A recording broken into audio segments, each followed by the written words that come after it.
Bonjour à toutes et à tous. Ah là là, les papiers administratifs. Rien que d'y penser, ça peut être une source de stress, n'est-ce pas?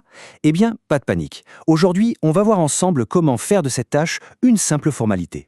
C'est promis, avec une bonne méthode, ça devient tout de suite plus facile. On s'est tous retrouvés un jour devant une pile de formulaires, un peu perdus. On a peur de faire une bêtise, d'oublier quelque chose d'important ou de ne pas bien comprendre ce qu'on nous demande. C'est tout à fait normal de ressentir ça. Mais la bonne nouvelle, c'est que ça n'a pas à être un casse-tête. Vraiment pas. Il y a des techniques pour s'en sortir. Alors, voilà notre programme. D'abord, on va voir pourquoi c'est si important. Ensuite, le cœur du sujet, les 5 étapes clés. Après ça, quelques petites astuces pour éviter le stress. Et on terminera par un petit résumé. Allez, c'est parti. Première chose, pourquoi est-ce que c'est si important finalement? Eh bien, il faut voir ces papiers un peu comme des clés qui ouvrent plein de portes dans la vie de tous les jours. Et sans la bonne clé, eh bien, la porte reste fermée. Pensez-y une seconde. Pour s'inscrire à l'école ou pour une formation, pour ouvrir un compte en banque, pour demander une aide, une bourse ou tout simplement pour avoir une carte d'identité, un passeport, un permis, même pour louer un appartement ou pour des démarches médicales. Tout ça, ça commence par un formulaire à remplir. Et la moindre petite erreur, eh bien ça peut tout retarder, voire même causer un refus. C'est pour ça que c'est une compétence vraiment utile à avoir. Bon, maintenant qu'on a vu pourquoi c'est important, passons au comment. Je vais vous donner une méthode toute simple, une sorte de recette en 5 étapes à suivre à chaque fois. Une fois qu'on a pris l'habitude, ça change tout, vous allez voir. Alors, quelles sont ces fameuses 5 étapes? C'est très simple. Premièrement, lire. Deuxièmement, préparer. Troisièmement, remplir. Quatrièmement, relire. Et cinquièmement, conserver. Ça a l'air simple comme ça, et ça l'est. On va détailler chaque point ensemble. Alors, la première étape, c'est peut-être la plus importante de toutes. On lit. Mais attention, on lit tout le document, du début à la fin, avant même de prendre un stylo. On regarde bien les titres et les questions, et surtout les petites instructions, vous savez, le fameux « écrire en lettres majuscules » ou « remplir au stylo noir ». Rien que ça évite énormément d'erreurs. Deuxième étape, on prépare tout ce dont on va avoir besoin.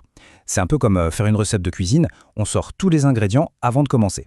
Là, c'est pareil. On rassemble les informations de base, son nom, son adresse, sa date de naissance, et on prépare aussi les documents qui sont demandés, comme une pièce d'identité ou un justificatif de domicile. Comme ça, une fois qu'on commence, tout est à portée de main. C'est beaucoup moins stressant. Maintenant, la troisième étape. On peut commencer à remplir. Le mot d'ordre, c'est calmement. On respire, on prend son temps, on essaye d'écrire le plus lisiblement possible, avec un stylo noir ou bleu. Et si on fait une erreur? Surtout, pas de panique. Ça arrive à tout le monde. On regarde si on peut barrer proprement. Sinon, parfois, le mieux c'est de recommencer sur un formulaire vierge si c'est possible. Ce n'est vraiment pas grave. Quatrième étape, et celle-là, il ne faut jamais l'oublier, la relecture.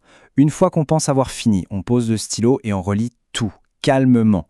On vérifie chaque case, chaque réponse. Est-ce que j'ai bien tout rempli? Est-ce que les informations sont correctes? Une petite minute de vérification maintenant, ça peut nous faire gagner des jours, voire des semaines plus tard. Et on termine avec la 5e étape, un super réflexe à prendre, on garde une copie. Avant d'envoyer le document, hop, on prend une photo avec son téléphone ou on le passe au scanner. On garde ça dans un dossier sur son ordinateur ou son téléphone. C'est une sécurité, une preuve. C'est vraiment important. Ok, alors, on se les remémore ensemble, ces 5 étapes. Regardez. 1. On lit attentivement. 2. On prépare ses informations. 3. On remplit calmement. 4. On relit avant d'envoyer. Et 5. On conserve une coquille. Vous voyez? Lire, préparer, remplir, relire, conserver. C'est une petite routine qui va vraiment tout simplifier. Maintenant, imaginons que malgré tout ça, on bloque. On tombe sur une question qu'on ne comprend pas. Ça arrive.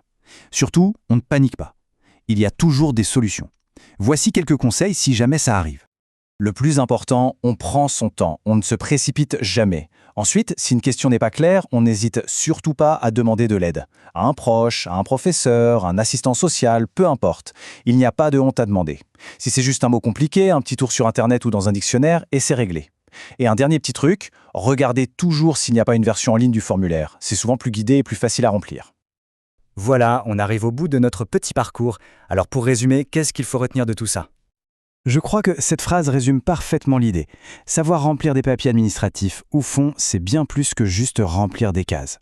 C'est être capable de gérer sa vie, de faire valoir ses droits, et puis de s'éviter plein de problèmes.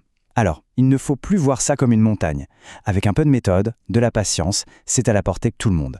C'est une compétence qui sert vraiment toute la vie.